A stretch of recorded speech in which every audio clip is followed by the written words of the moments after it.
লক্ষ্য করলে কিন্তু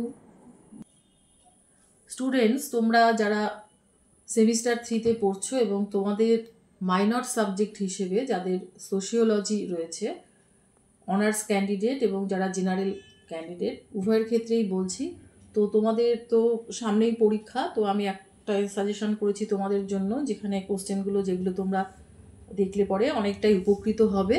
দেখো 15 মার্কসের যে কোশ্চেনগুলি রয়েছে তোমাদের তো এবার 15 মার্কস এবং 5 মার্কসের কোশ্চেনই আসবে। আগে যেমন 2 মার্কসের শর্ট কোশ্চেন দেওয়া হতো সেগুলো তোমাদের আর দেওয়া হবে না।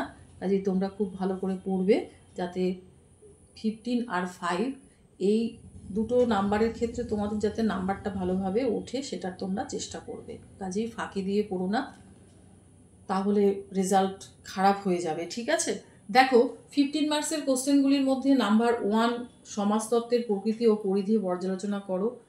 আচ্ছা, এই কোশ্চেনটা আমি লিখে ফেলেছি, কিন্তু তোমরা এই কোশ্চেনটা একটু এড়িয়ে যেও, অর্থাৎ এই কোশ্চেনটা পড়ার দরকার নেই। নাম্বার 2 থেকে তোমরা স্টার্ট করবে। সমাজতাত্ত্বিক দৃষ্টিকোণ কি? সমাজতত্ত্ব ও সাধারণ জ্ঞানের মধ্যে পার্থক্য কি? এই যে দেখো ব্র্যাকেট দিয়ে দিয়েছি, সমাজতত্ত্ব ও সাধারণ জ্ঞানের মধ্যে পার্থক্য কি, এই কোশ্চেনটা কিন্তু 5 মার্কসের কোশ্চেন হিসেবেও আসতে পারে। 3 সমাজতত্ত্ব কি? সমাজতত্ত্বের বিজ্ঞান ধর্মিতা বিষয়ে বিতর্কটি আলোচনা করো। বিজ্ঞান ধর্মিতা বা বিজ্ঞান মনস্ক মনোভাব নিয়ে বিতর্কটি আলোচনা করো, কোশ্চেনটা এইভাবেও কিন্তু আসতে পারে। 4 সমিতি এবং সম্প্রদায়ের মধ্যে পার্থক্যগুলি কি?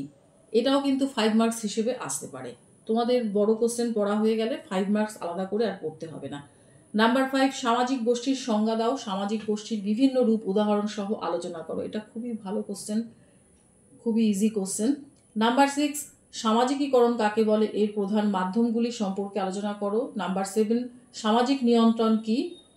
এটার যে সেকেন্ড পার্ট, সামাজিক নিয়ন্ত্রণের বিভিন্ন মাধ্যমগুলি আলোচনা করো, এই যে পার্টটা এটাও কিন্তু 5 মার্কস হিসেবে আসতে পারে। 8 সামাজিক সচলতার প্রধান সহায়ক উপাদানগুলি কি? কি কি? সামাজিক ভারসাম্যের উপর এর প্রভাব কি? 9 সামাজিক পরিবর্তন কি? সামাজিক পরিবর্তনে সাংস্কৃতিক ও প্রযুক্তিগত উপাদানের ভূমিকা ব্যাখ্যা করো।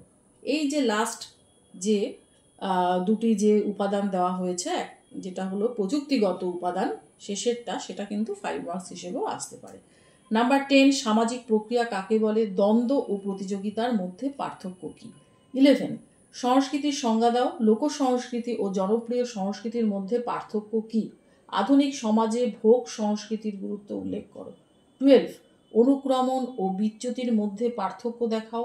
এগুলি কিভাবে সামাজিক নিয়ন্ত্রণ বজায় রাখতে সাহায্য করে।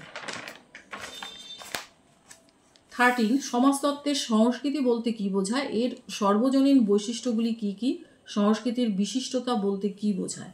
14 সমাজতত্ত্বের সঙ্গে ইতিহাস ও সামাজিক নৃতত্ত্বের সম্পর্ক দেখাও। এটা কিন্তু 5 মার্কস হিসেবেও আসতে পারে, অর্থাৎ ইতিহাসের সাথে সমাজতত্ত্বের সম্পর্ক দিতে পারে, কিংবা সামাজিক নৃতত্ত্বের সম্পর্কও দিতে পারে সমাজতত্ত্বের সাথে, এইভাবেও কিন্তু আসতে পারে। 14এরটা তোমাদের পড়া হয়ে গেলে তোমরা 5 মার্কস হিসেবেও অ্যান্সার দিতে পারবে, কোনো অসুবিধা হবে না। 15 সমাজতত্ত্বের সঙ্গে মনস্তত্ত্বের সম্পর্ক আলোচনা করো। এই কোশ্চেনটা 5 মার্কস হিসেবেও আসতে পারে। এই কটা তোমাদের কোশ্চেন দিয়েছি আমি 15 মার্কসের, এগুলি ভালো করে পড়লে তোমাদের আশা করি কোনো প্রবলেমই হবে না। আর তোমরা যদি মনে করো যে মাইনরে এসে গেছে সেমিস্টার 1-এ এই কোশ্চেনগুলো, সেরকম কোনো ব্যাপার নেই যে সেমিস্টার 1-এ মাইনরে এসেছে বলে তোমাদের সেমিস্টার 3 মাইনরে আসবে না, সেরকম কোনো ব্যাপার নেই। অন্যান্য সাবজেক্টে এরকমও দেখা গেছে অনেকেই সেমিস্টার 1-এর মাইনরের যে কোশ্চেন এসছে সেগুলি ছেড়ে যাওয়াতে দেখা গেছে সেই কোশ্চেনই আবার রিপিট করেছে সেমিস্টার 3-তে। কাজেই তোমরা কিন্তু সেই ভুলটা করো না। আচ্ছা, এবার দেখো 5 মার্কসের কোশ্চেন। নাম্বার 1 সমিতি ও প্রতিষ্ঠানের মধ্যে পার্থক্য কি? 2 গোষ্ঠী কি? প্রাথমিক ও গৌণ গোষ্ঠীর মধ্যে পার্থক্য কি? 3 বহুত্ববাদ ও বহু সংস্কৃতিবাদের পার্থক্য কি? 4 সামাজিক ভূমিকা কাকে বলে? 5 সামাজিক সচলতার বিভিন্ন রূপগুলি সংক্ষেপে আলোচনা করো। 6 লোক সংস্কৃতি কাকে বলে?